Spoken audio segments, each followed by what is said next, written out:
আসসালামু আলাইকুম। আমি আজকে আপনাদের দেখাতে যাচ্ছি ছাগলের উলান প্রদাহ বা মেস্টাইস।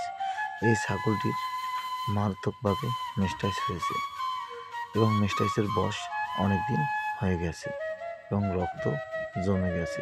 এ ধরনের রোগ হলে ছাগলের প্রচুর পরিমাণ জ্বর হয়, ছাগল খাবার দাবার খাওয়া বন্ধ করে দেয়, ছাগলের উলান থেকে পানি ঝরে, দুধের সাথে রক্ত আসে এবং অনেক পানি নামে।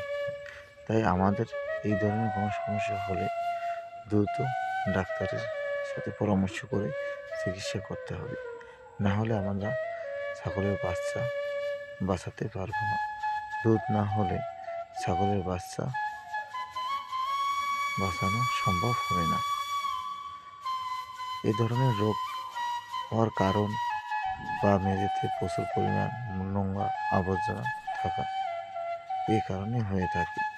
বা যখন আমরা ছাগলের দুধ দোয়াই তখন আমাদের হাতের ময়লার কারণেও এ রোগ ছড়াতে পারে।